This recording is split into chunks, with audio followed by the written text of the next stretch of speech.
Hey, it's Jacob.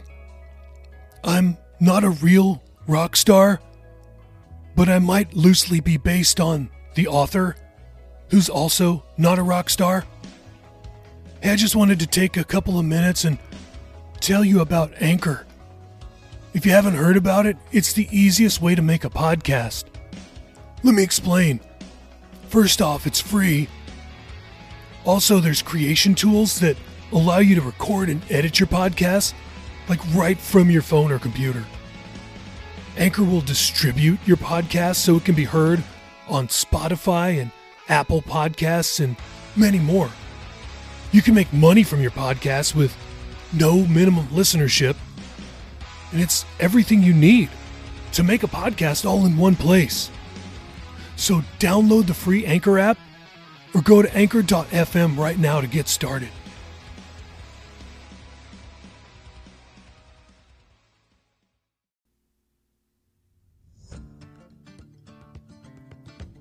By the Fire presents A Desperate Soul by Dave Smale. Read for you by the author.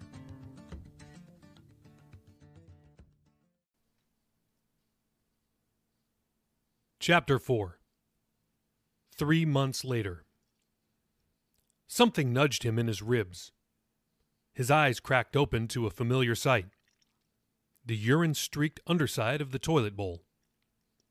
It may as well have been his bedroom window since he woke up under it so often. A moment later, another nudge.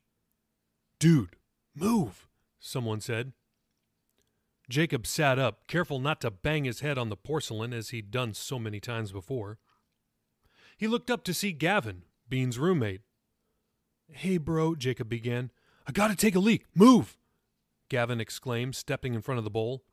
"Unless you want to get splashed." Jacob staggered to his feet just as Gavin began relieving himself. He stumbled into the hallway, pondering how Gavin could be an even bigger jerk than Bean. Jacob stammered toward his bed, which was actually the love seat in the living room. He got to it, only to find it already occupied by 2 passed-out partygoers, 1 male and 1 female. He sighed and looked around for another place to sleep. The sofa was already taken up by 4 people. The recliner had 2 people in it. The floor was littered with both trash and passed-out people. The only open spot was underneath the coffee table. Then he noticed the clock. 6:17 a.m.? Dang, he thought. I haven't been up this early, ever. Considering his lack of sleep accommodations, Jacob thought, I should probably just get up. He rubbed his eyes. Surprisingly, his mind began working quickly. It appeared that, even though his body wasn't ready, his brain was grateful to be awake. Jacob surveyed the damage from last night's party. It was bad, but it was always bad. He always ended up cleaning up the mess while Bean watched TV or went somewhere else. He tried, but couldn't remember anything past opening his 7th beer last night. He had to do some serious thinking. In the past 3 months, how many times had he awakened from a drunken stupor under that toilet? Countless. It was not something of which he was proud. Bean had become an unbearable roommate. More like a landlord, in fact. No, even that term was insufficient. He made every decision and gave every command in the band, at work, and at home. A dictator. He's a dictator, Jacob thought. Bean had crossed a line recently. He said that he felt like Jacob's father figure, which made Jacob sick. Though the memories were hazy, Jacob remembered his father being honorable, respectable, and nice. Everything Bean wasn't. Of course, Jacob dared not say such a thing for fear of finding himself homeless. Nevertheless, Bean certainly believed it and used it as justification for running every part of Jacob's life. After all, Jacob was, as Bean put it, too naive and immature to make his own decisions. Jacob needed to get out of the apartment and be alone for a little while. There was a small Greasy Spoon diner on the corner of their street. He'd go there, get a cup of coffee, and take some time to think. He patted himself down, hoping desperately that he hadn't lost his wallet during last night's party. He'd done that one time, only to find that Gavin had found it and kept it in his bedroom. Since Gavin was hardly ever home, it was 2 days before Jacob got it back. Gavin claimed to have done it so that no one would steal it, but Jacob was sure he'd really done it just to be mean. Now that he thought about it, he didn't like living here. It wasn't anything close to what he thought it would be. The parties were okay, but his roommates were not. But it sure beat living with his grandma. At least he told himself it did. Jacob's hand felt a bulge in his back pocket. "Yes," he whispered, breathing a sigh of relief. He patted his front pocket and felt his smartphone in it. He pulled it out, checked the battery. 37%, good enough. He turned, heading for the front door when someone whispered, "Hey!" Jacob turned back. It was Bean. He was one of the people on the sofa. Oh, wow, Jacob thought. How did I not see him there? "Where are you going?" Bean asked. "I'm just going to go grab a cup." "Rent was due 2 days ago," Bean said. "The only place you need to go is the ATM." Jacob's face flushed. He was a little short this month, like $100 short. It wasn't his fault, though, he reasoned. His hours had been cut, and Bean was the one who wrote their schedules. Jacob didn't get close to the hours he needed ever since Bean had convinced their manager to hire some goth girl he was trying to bed. Not to mention, Jacob never saw any of the money they supposedly made playing at local venues. "Dude, I'm going to get a cup of coffee and find another job," Jacob lied. "You cut my hours, so I don't make enough to pay the rent." "Oh, but you somehow have enough to buy yourself beer?" Bean said. "I didn't buy any beer," Jacob said. "Yeah, I know. You've been drinking mine." Jacob shook his head. He'd come to expect inconsistencies like this from Bean. It was just another thing that made him unbearable. "Okay," Jacob whispered, shaking his head. "I'll be out looking for work. I'll be back by 4:30 'cause I know we've got a show tonight." "Don't even bother," Bean said. Don't even bother, Jacob wondered. Don't even bother what? Looking for another job or coming back in time for our show, Jacob thought. Jacob considered him for a moment and figured that, knowing Bean, he probably meant the latter. "So you're going to cancel the show?" Bean hesitated. "No, just..." He cursed and laid his head back down on the arm of the couch. "Listen, bro," Jacob said, taking a few steps toward Bean. "I want to pay you. I'll give you everything I have right now. I've got $143, I think.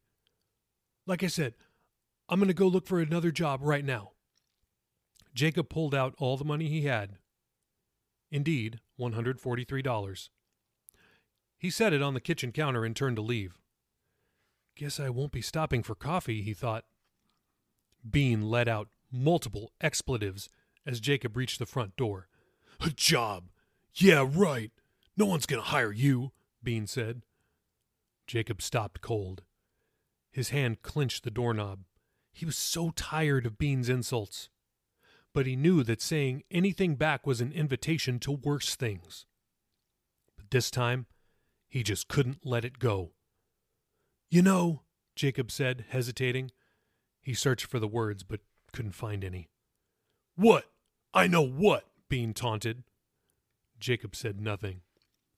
"Yeah, that's what I thought," Bean said. "You go find a job, you little pansy." And then Jacob found the words. He turned to face Bean.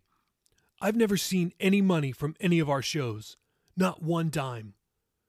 Bean leapt to his feet. "You calling me a thief?" The other passed-out guests began to stir as Bean stepped around the coffee table. "No," Jacob said in a panic. This was precisely what he guessed would happen.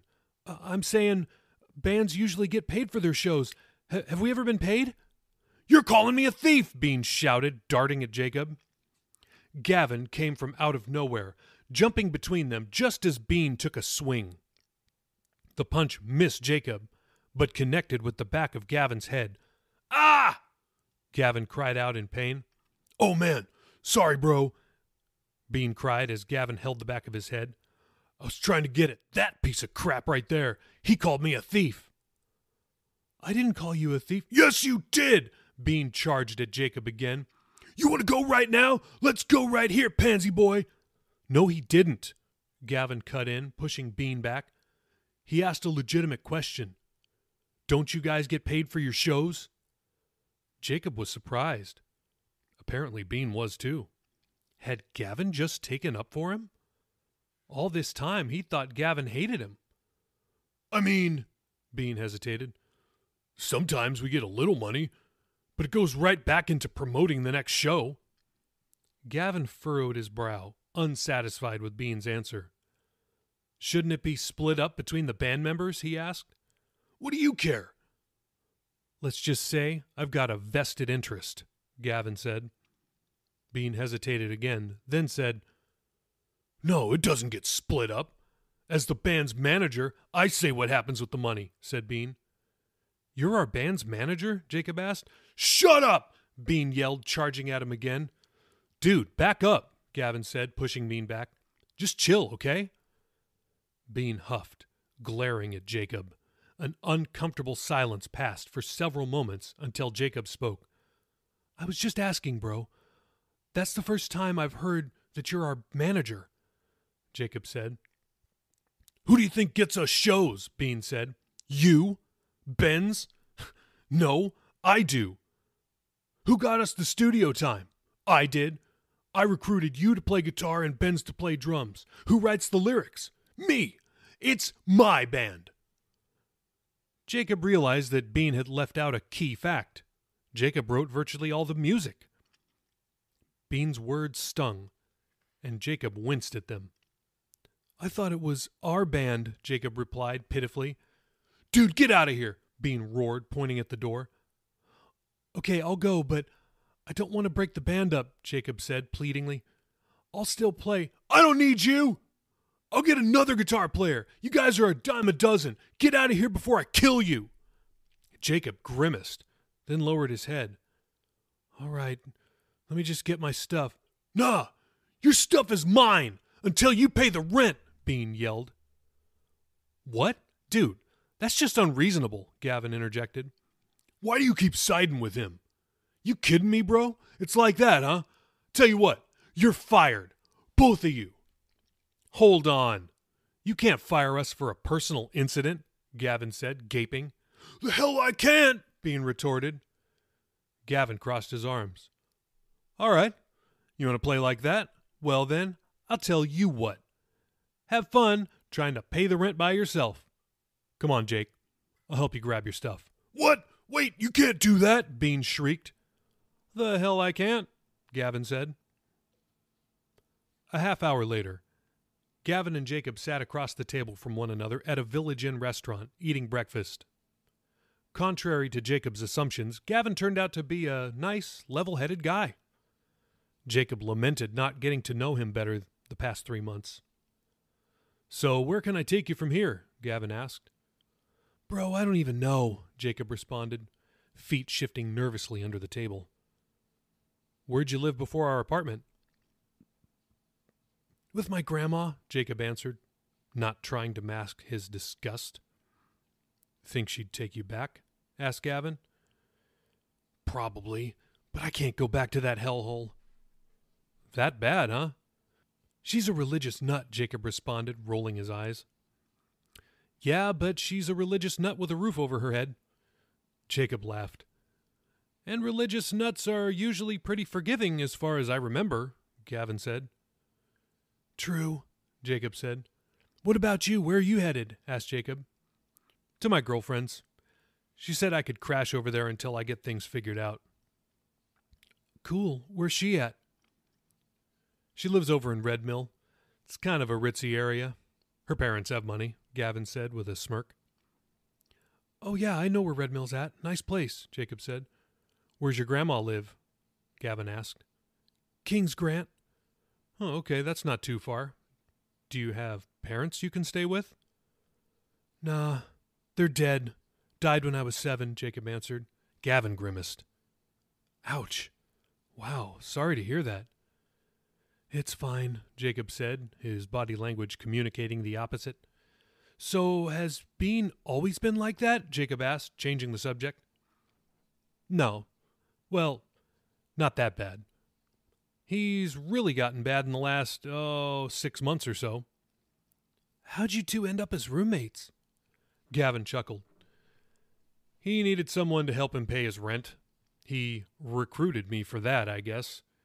He's good at recruiting people to do what he wants. Incidentally, you weren't the only one who was short on rent this month. He's short by a few $100s. That's been getting worse, too. He's been short every month for like 7 or 8 months. It started out as, "Oh man, I'm $50 short. You got me, bro?" Then it was, "Hey, they cut my hours. I'm $100 short. You got me, bro?" I knew that was a lie since he makes the schedule and he's always worked the same hours. And every month since, he's been short by more and more. Good thing he recruited a guy with 2 jobs to help him cover his drug problem. Oh, I mean rent. They shared a laugh. And good thing my name's not on the lease, Gavin continued. Guess he's gonna have to go recruit somebody else. They laughed even harder. Oh well, I was ready to get out of there anyway. There were only so many times you could come home from working all day and night, step over 5 passed-out drunk and stoned people on your way to the fridge, and find out they already ate all your food. Sorry about the band, too. I heard your guys' demo. You can really play. Thanks, Jacob said humbly. They finished their breakfast, and Gavin offered to pay. Jacob declined and covered both their meals. Thankfully, Gavin had nabbed Jacob's rent money off the counter as they left, much to Bean's chagrin. Jacob said paying for Gavin's breakfast was the least he could do for him. Gavin drove him to the only place he could go now that he had nowhere to live, no band, and no job. His Grandma Tilda's house.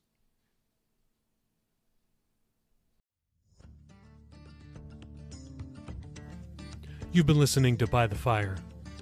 Hey, tell us what you think. Leave us a review on Apple, Spotify, Google, or wherever you download your podcasts. Or send me an email. info@davesmail.com. info@davesmaile.com. Thank you so much for listening. This is a work of fiction. Names, characters, businesses, places, events, and incidents are either the products of the author's imagination or used in a fictitious manner. Any resemblance to actual persons, living or dead, or actual events is purely coincidental.